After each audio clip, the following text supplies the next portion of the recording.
Welcome to a new podcast where we're breaking through and breaking it down with a new girl.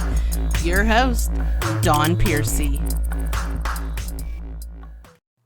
Welcome to Mariano Big Dog's Corner here exclusively on a new podcast. I am your host, Dawn Piercy, with co-host Mariano Mendoza.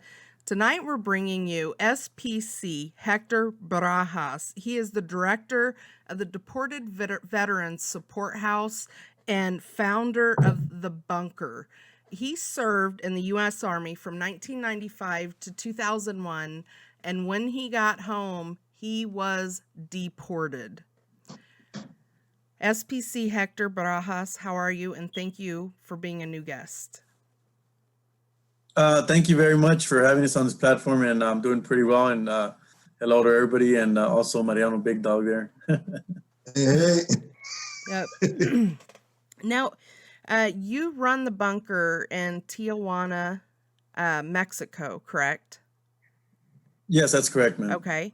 And now, when you, I have to say, when I found out that there was deported veterans, I didn't know anything about it until Mariano had mentioned it, and I was completely beside myself because it was like, wait a minute, can you tell us your story? Sure. Well, it's very important that people know why veterans are being deported. First of all, I served in the U.S. military. I served as a paratrooper. I had legal residence. Mm-hmm. I did have a green card. I was here legally in the United States.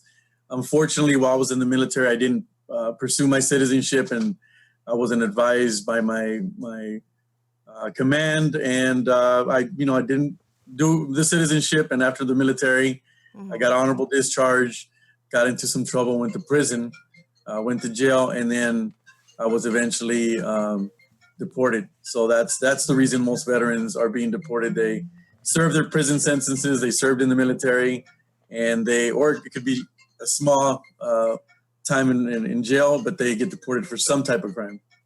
Right.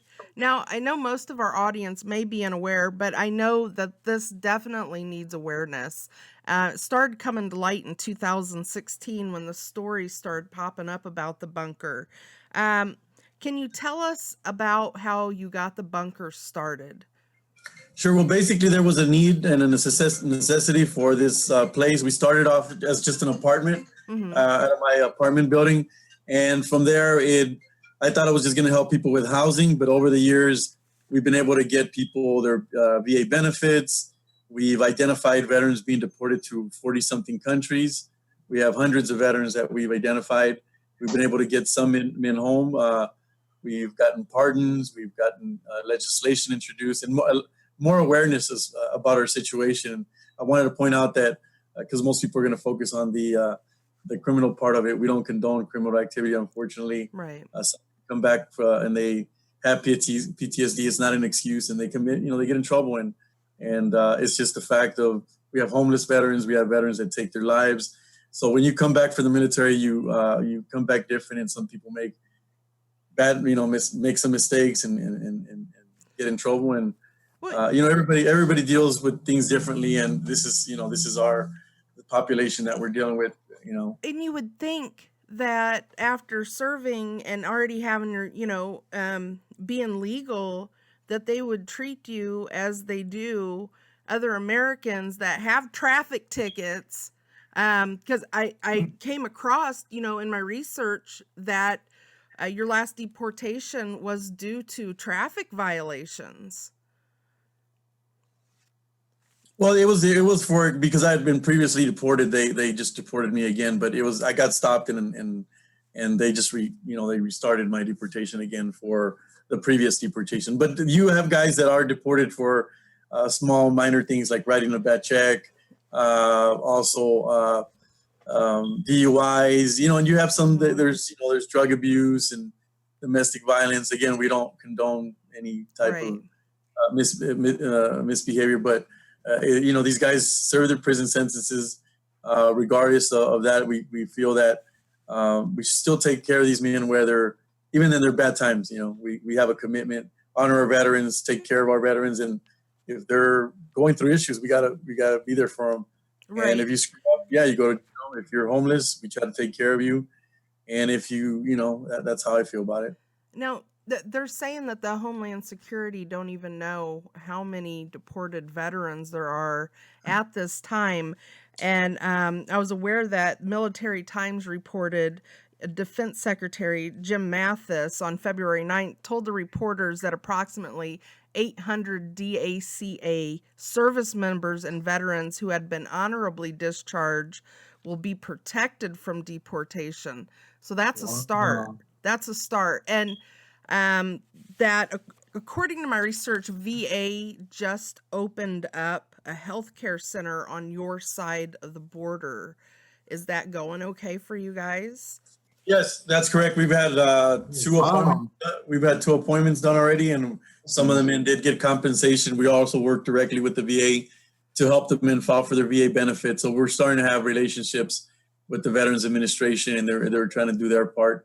So things are moving forward. Like anything, it takes time, and it's through things like this, having these conversations, educating people about our situation, how to Right. change things. Exactly. I know. Now, for our audience too, that wants to be able to keep up with the deported veterans, what you guys have going on, where can they follow you at to find that information out?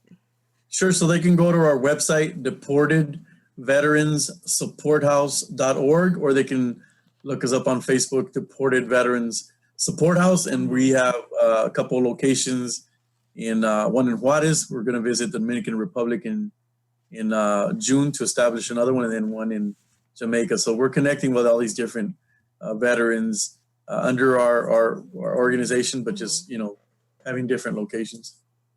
Okay. Well, Mariano, I'm going to open the floor up for you. And once again, I want to thank you for serving. Mariano, Hello? can you hear? Sure, Yeah, hello. we hear you. Yeah, I'm here. Yeah. I just, I was aware through a friend of mine, Alfred. He's a Vietnam veteran, and he's very proactive in regards to just helping out veterans in general. It doesn't matter what it is, deported, homeless. I was homeless for about a year myself. I was living at the Dream Center. And I've helped probably like over 15 veterans help to get benefits, and like you said, a lot of them, when they go to war, or not necessarily, even myself, I didn't go to war, but I got PTSD from the Navy. I was like 6 months with 2 hours of sleep a day. And you get those things, and the thing is, if a lot of them come back, they don't get help with the PTSD. And you don't necessarily have to be in war in order to have PTSD. And it's not, like I said, it's not an excuse, but there needs to be some more resources, some more help. And, nobody's perfect, even American veterans that are born here, they break the law, you know what I mean? And some of them, probably, on purpose, but a lot of them they need help. And so that's my point of view. And I think, it's like nobody's perfect, and everybody deserves a second chance. Absolutely. Well, and the fact that the VA has set up that for those that have been deported, if they're over here, they have health care. Oh, wow. But they can't get to it. Healthcare and benefits that they can't get to. So it was making no sense. So I did a little bit of research, and I was like, okay, well, VA finally opened up a clinic there.